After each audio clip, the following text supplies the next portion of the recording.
Medical మరియు health care రంగంలో bright future కోసం వెతుకుతున్నారా? అయితే అరోరా అందిస్తున్న best paramedical and allied health sciences courses లో జాయిన్ అవ్వండి. ట్రంప్ ఏమో అన్నారు, ముందు మీకు గుర్తుంటుంది, యుద్ధం అయిపోయిందన్నారు. తర్వాత అన్నారు లేదు యుద్ధం ఇంకా కొనసాగుతుందన్నారు. మాకెవరు అక్కర్లేదు, మేమే గెలిచేసామన్నారు. తర్వాత అన్నారు కాదు, నేటో అలైస్ ఎక్కడ ఉన్నారు, ఎందుకు రావట్లేదు అన్నారు. ఆయన కాంట్రడిక్షన్ చేస్తున్నారు.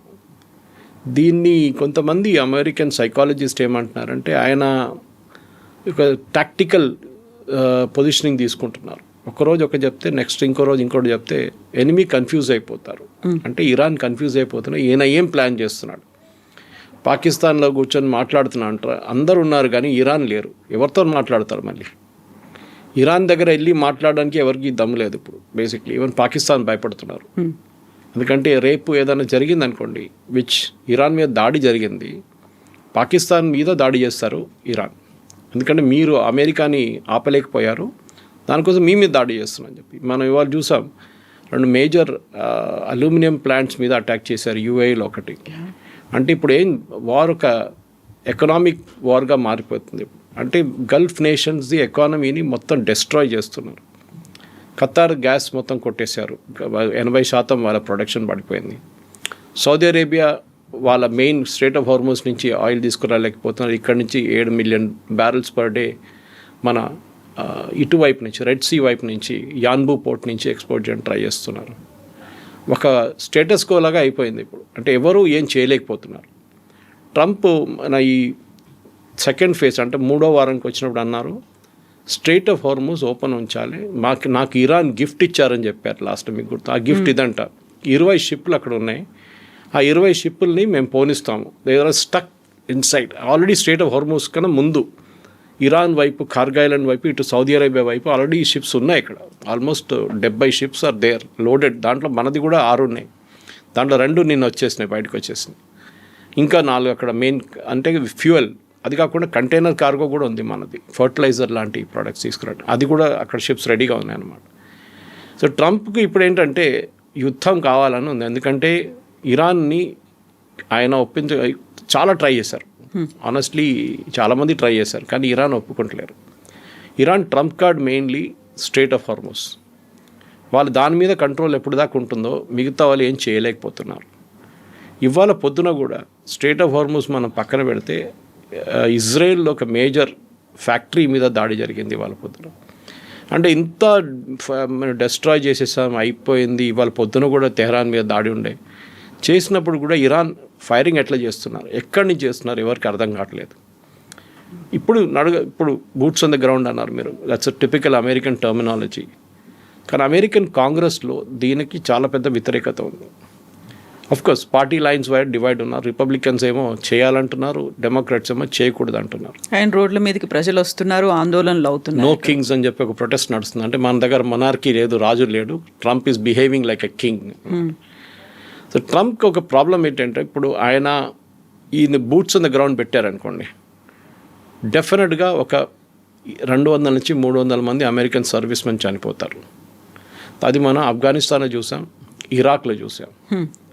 అది డెఫినెట్గా జరుగుతుంది. అది రిస్క్ అది. ఎందుకంటే మీరు బూట్స్ ఆన్ ద గ్రౌండ్ ఉన్నాగానే మీ పక్క నుంచి ఒక సూసైడ్ బాంబర్ వెళ్ళిపోతాడు, మీ పక్క నుంచి ఒక ఐఈడీ ఎక్స్ప్లోజన్ జరగవచ్చు, ఏదైనా జరగవచ్చు నడుచుకుంటూ వెళ్తున్నప్పుడు కూడా. కార్గ్ ఐలాండ్ మీద ఫస్ట్ అటెంప్ట్ ఉంటుంది, అది డెఫినెట్. అది ఏ రోజు ఉంటుందో మనం చెప్పలేము. ఎందుకంటే అది సీక్రెట్గా సైలెంట్గా ట్రంప్ కూడా చెప్పేశారు, కార్గ్ ఐలాండే టార్గెట్ అనేది. ఇంకోటి కోస్టల్ ఏరియాస్, అంటే కార్గ్ ఐలాండ్ మీరు అప్రోచ్ అవుతున్నప్పుడు ఆ కార్గ్ ఐలాండ్ ఇక్కడ ఉంటే యూఆర్ అప్రోచింగ్ లైక్ దిస్. ఈ సైడ్ ఇరాన్, ఈ సైడ్ సౌదీ అరేబియా, ఖతార్ ఇక్కడ ఉంటుంది. ఈ పొజిషన్లో మీరు వెళ్తున్నప్పుడు ఈ కోస్టల్ బ్యాటరీస్ అంటారు, ఇరాన్ వైపు ఉన్న ఈ చిన్న చిన్న షిప్స్, చిన్న చిన్న బోట్లు కానివ్వండి, సూసైడ్ బోట్స్ కానివ్వండి, అది కాకుండా అక్కడి నుంచి షోల్డర్ ఫైర్డ్ మిసైల్స్ ఉన్న కూర్చున్న వాళ్ళందరూ ఇటువైపు కూర్చుంటారు. వాళ్ళ దగ్గర ఒక అన్డిలైటింగ్ టెరైన్ ఉంది అక్కడ, దాంట్లో కేవ్స్ లాగా ఉంటుంది, గుహల్లా, దాంట్లో కూర్చుంటారు వీళ్ళు. సో ఎక్స్పెడిషనరీ యూనిట్ ఒకటి ఉంది వీళ్ళది. 82nd ఎయిర్బార్న్ డివిజన్ ఉంది. ఈ ఎయిర్బార్న్ డివిజన్ ఏం చేస్తారంటే బహుశా ఇప్పుడు వీళ్ళే ఈ కోస్టల్ బ్యాటరీస్ని ముందు కొడతారు. కోస్టల్ బ్యాటరీస్ అంటే ఒకటి వీళ్ళు సౌదీ అరేబియా వైపు నుంచి దాడి చేసి ఇరాన్ మీద దాడి చేస్తారు త్రూ ఫైరింగ్. ఇటువైపు వీళ్ళు ల్యాండ్ అయి వెళ్ళి ఈ షిప్స్ కానీ చిన్న చిన్న బోట్స్ కానీ అక్కడ ఉన్న కోస్టల్ ఏరియాలో ఉన్న ఇరానియన్ ఈ రెవల్యూషనరీ గార్డ్స్ వాళ్ళ యూనిట్స్ ఉన్నాయి, దాన్ని డిస్ట్రాయ్ చేయడానికి ట్రై చేస్తారు. అదే టైంలో ఈ మెరైన్ ఎక్స్పిడిషనరీ యూనిట్ 3,000 మంది సోల్జర్స్ ఉన్నారు. దాంట్లో 3,000 మంది సోల్జర్స్ ఉన్నారు. దాంట్లో ఒక ఆల్మోస్ట్ 1,000 మంది ఆ సెయిలర్స్. వీళ్ళని కార్గ్ ఐలాండ్లో ల్యాండ్ చేయడానికి ట్రై చేస్తారు. మీరు ల్యాండ్ చేయాలంటే రెండు టైప్ల ల్యాండింగ్ జరగవచ్చు. ఒకటి, you have to take a proper landing craft and go, అక్కడ దాకా వెళ్ళాల్సి వస్తుంది. 3,000 మందిని ఒక ల్యాండింగ్ క్రాఫ్ట్లో తీసుకెళ్ళలేరు మీరు. మ్యాక్స్ 500 మందిని తీసుకెళ్ళచ్చు, 500 కూడా ఎక్కువ. సో మీరు 5-6 సార్లు లేకుంటే 5-6 క్రాఫ్ట్స్ తీసుకెళ్లాల్సి వస్తుంది. అదే టైంలో ఇటువైపు ఇరాన్ వైపు నుంచి ఏదైనా ఫైరింగ్ జరిగితే ఈ యూనిట్ మీద వచ్చి పడుతుంది, ఈ షిప్ మీద వచ్చి పడుతుంది.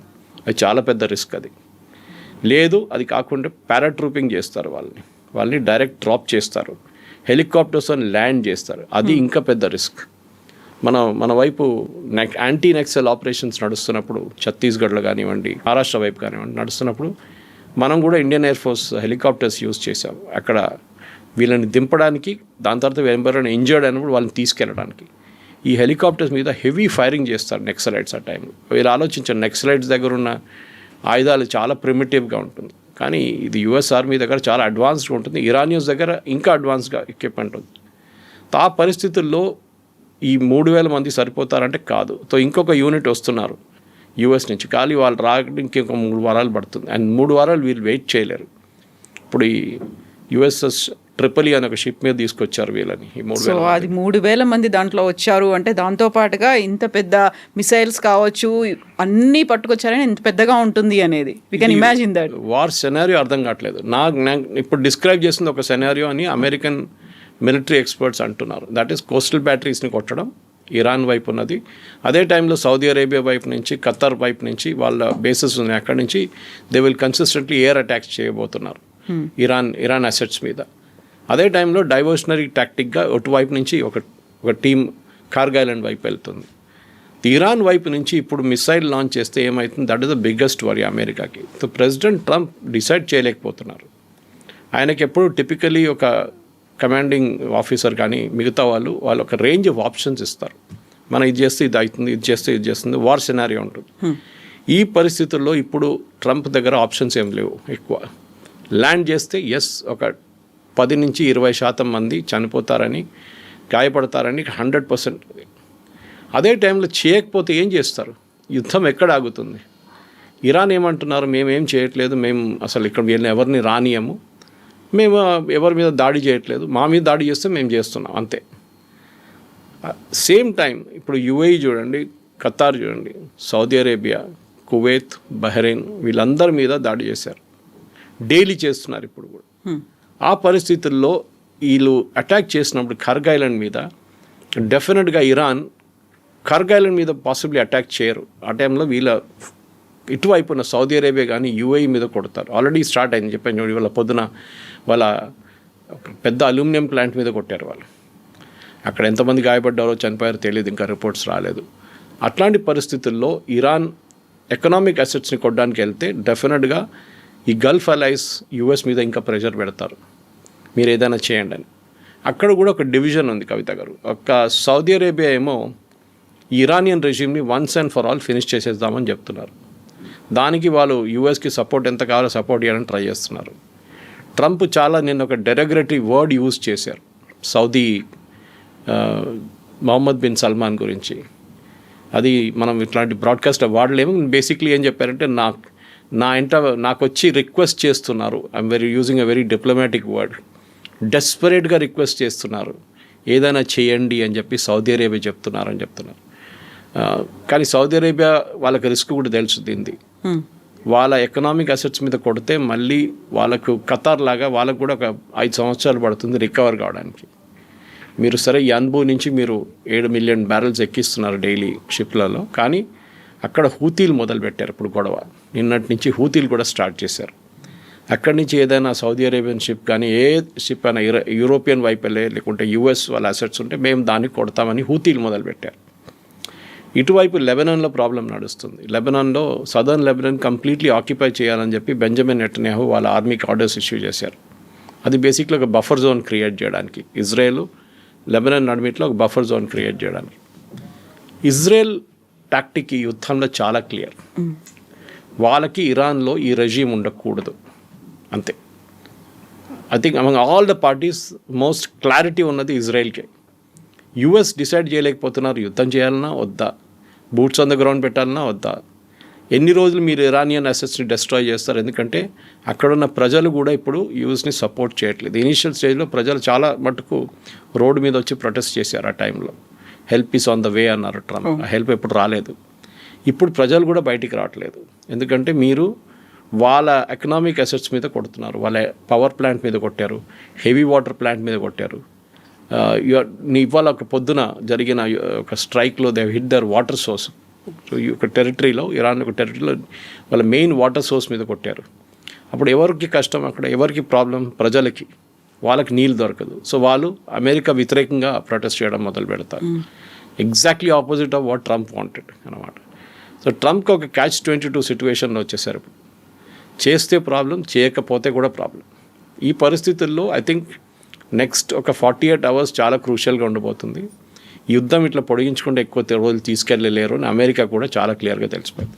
ఇప్పుడు 5 days కాదు 10 days మేము ఎక్స్టెండ్ చేస్తున్నాం ఆ బ్రేక్ని అన్న తర్వాత మళ్ళీ ఇప్పుడు సరికొత్తగా ప్రతిపాదనలు ఇరాన్ వైపు నుంచే వచ్చాయి. 5 ప్రతిపాదనలు పెట్టారు ఈ సీజ్ ఫైర్ కోసమో లేకుంటే ఎండ్ కార్డ్ ఇవ్వడానికి అనే దాంట్లో. ఇందులో మళ్ళీ పాకిస్తాన్ ఉంది, టర్కీ ఉంది, ఈజిప్ట్ కూడా మధ్యవర్తిత్వం వహిస్తున్నాయి, ఇంక్లూడింగ్ సౌదీతో అనే మాట. ఎక్కడి దాకా వెళ్తుంది అనుకున్నప్పుడు ఇవన్నీ అవుతున్నాయి, డిస్కషన్స్, మీడియేషన్స్ ఇవన్నీ అవుతున్నప్పుడే మళ్ళీ బూట్స్ ఆన్ ద గ్రౌండ్ పంపిస్తున్నారు అంటే డౌట్ఫుల్గా ఉంది. ఎందుకంత డ్యూయల్ నేచర్ ఉంది, డ్యూయల్ స్టాండర్డ్స్ ఎందుకున్నాయి ట్రంప్ దగ్గర అనేది. కరెక్ట్, అదే ప్రాబ్లం.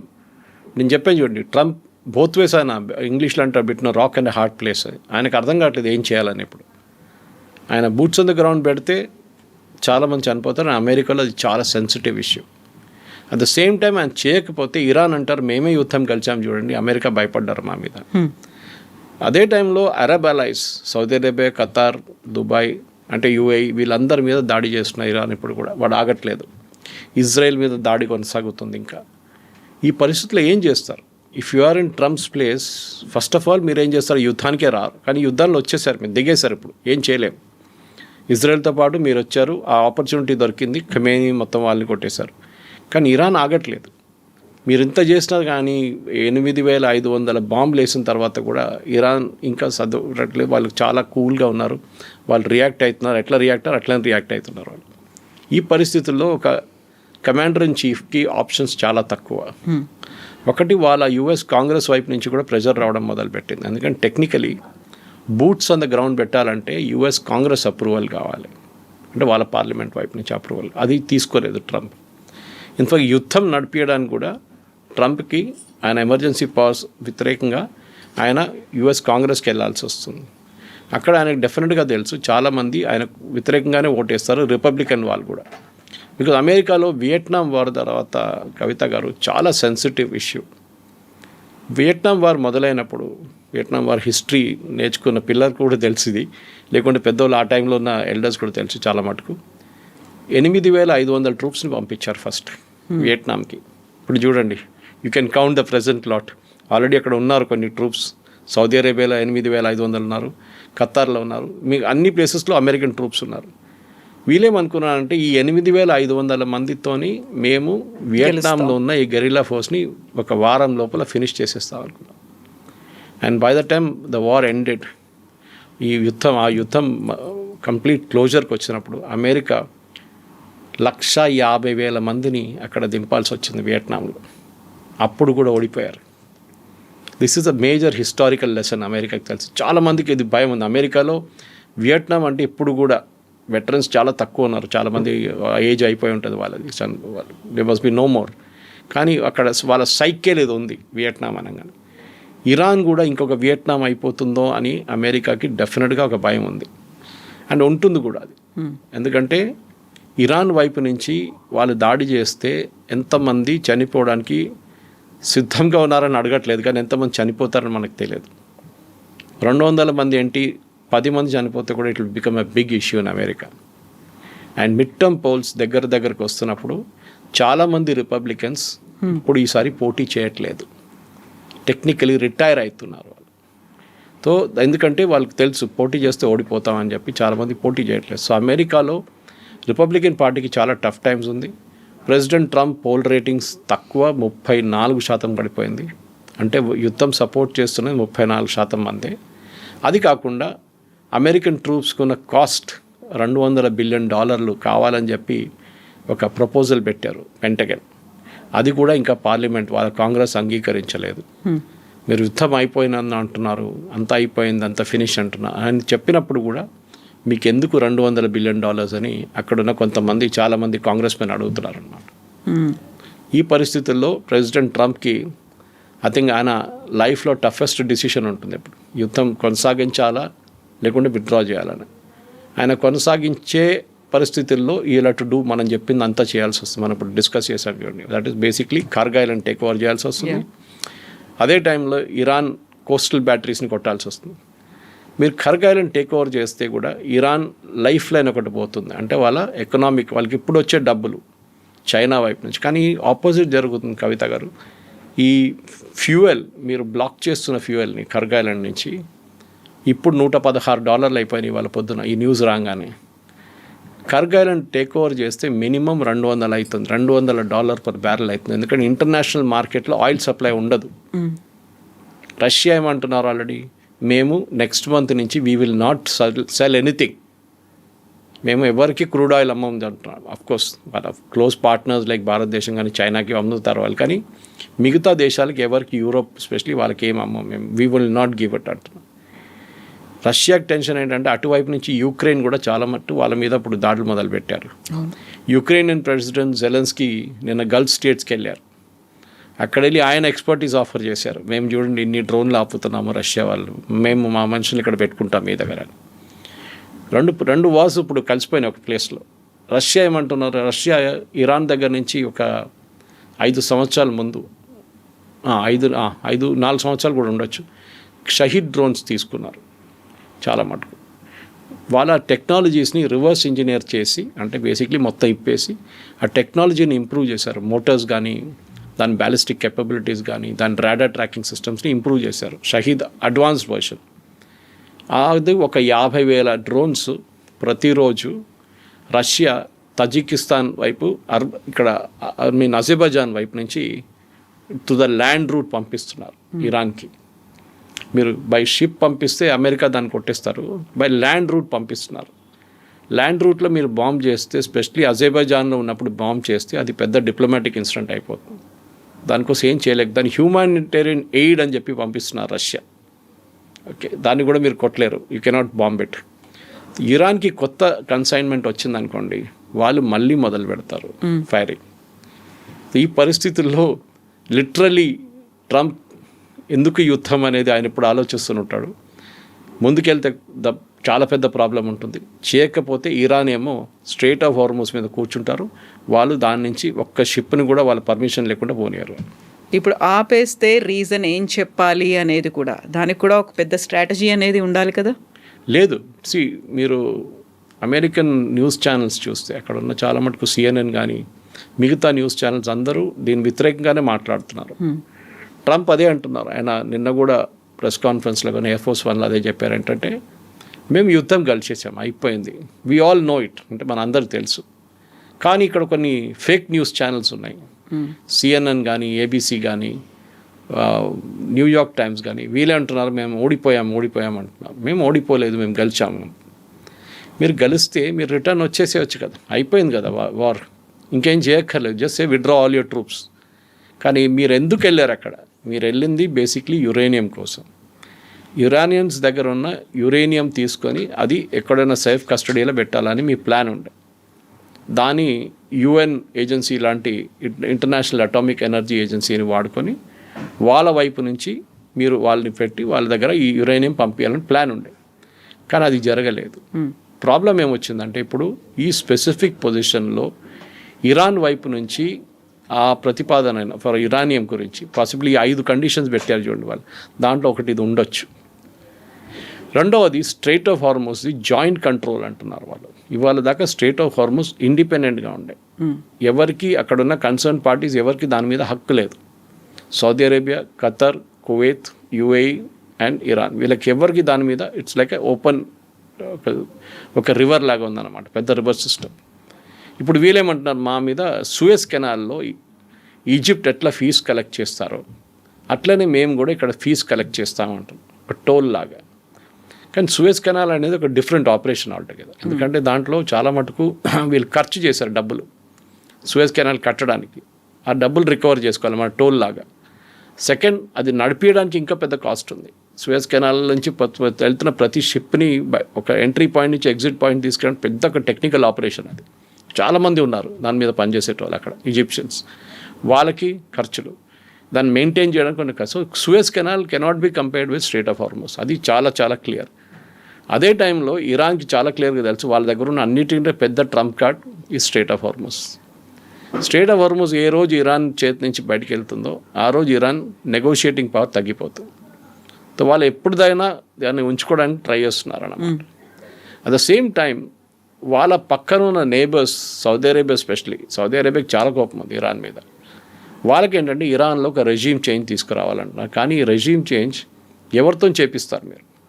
ప్రెసిడెంట్ ట్రంపే అంటున్నారు మేము మాట్లాడుతాం అనుకున్నారు, మాట్లాడడానికి రెడీగా ఉన్నాం, సిద్ధంగా ఉన్నాం. వాళ్ళు కూడా ఉన్నారు, కానీ వాళ్ళ వైపు ఎవరితో మాట్లాడాలనుకున్నా వాళ్ళని చంపేశాం మేము అంటున్నారు.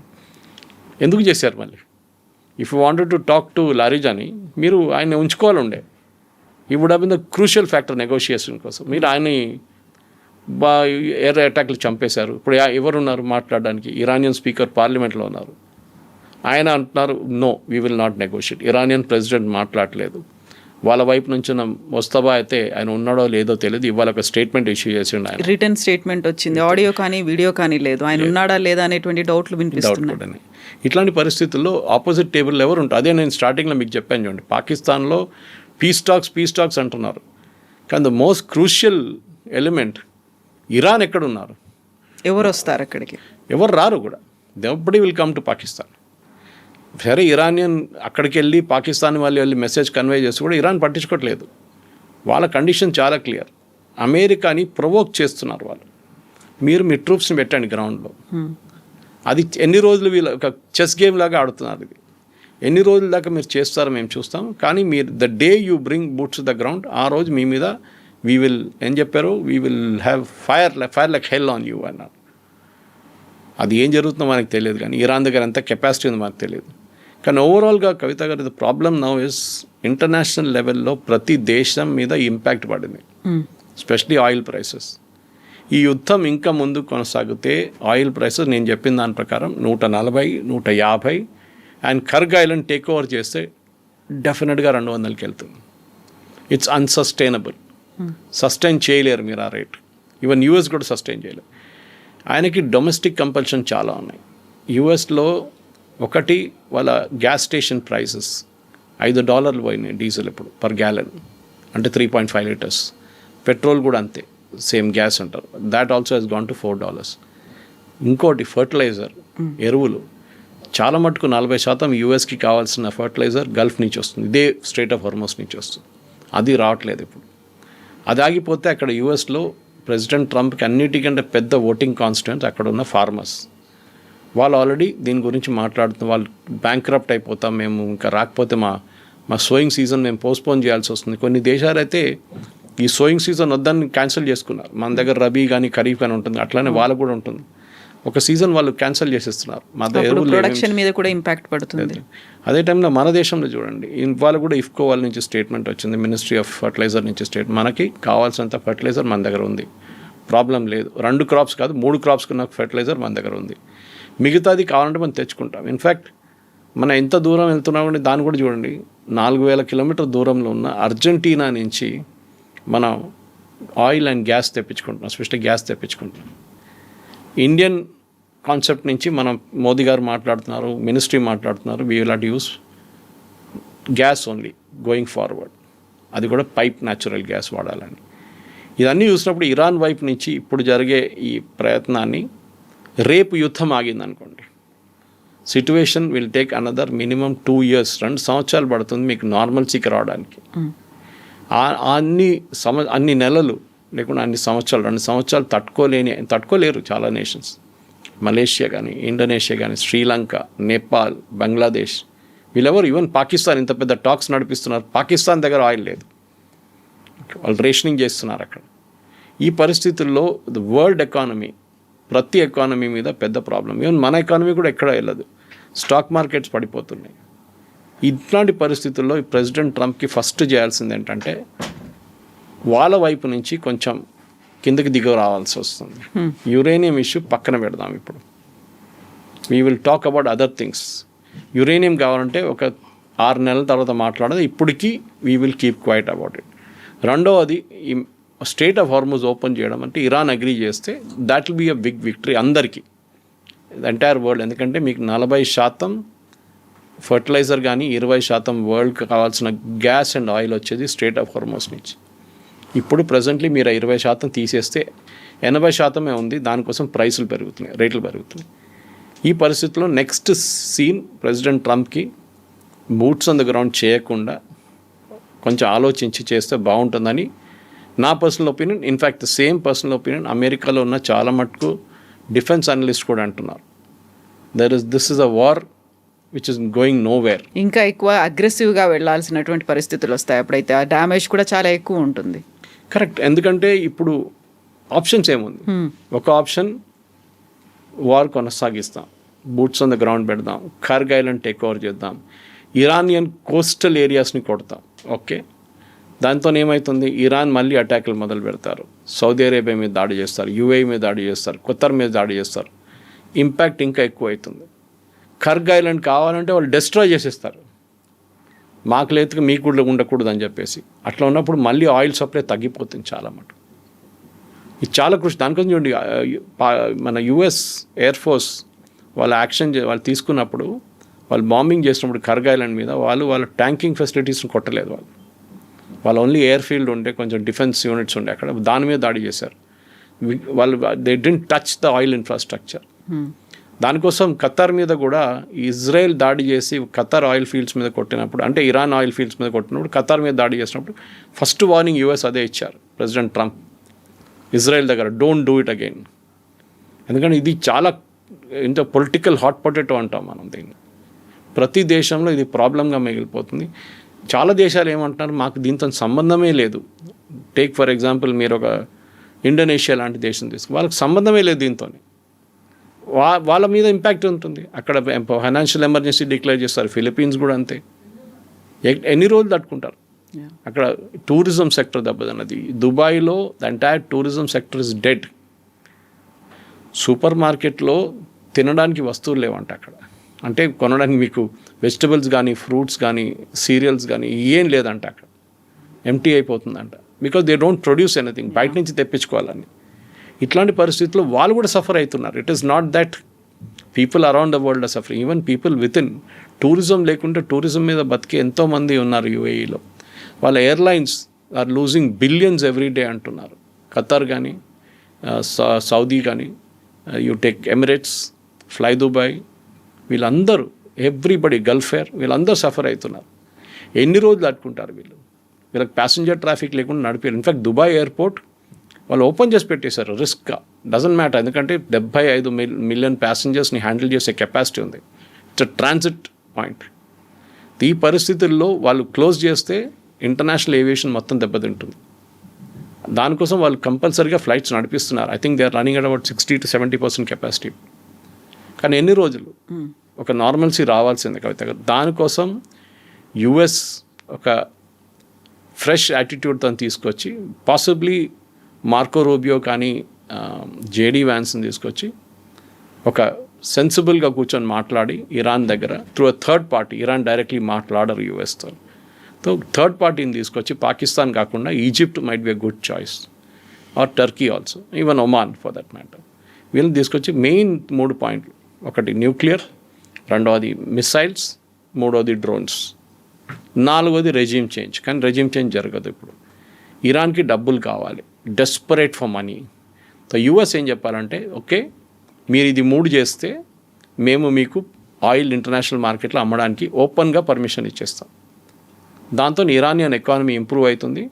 ఇరాన్లో ఉన్నప్పుడు ఇన్ఫ్లేషన్ చాలా మటుకు తగ్గిపోతుంది. చూడాల్సింది whether Trump will take this step or not, అది చూడాలి మనం.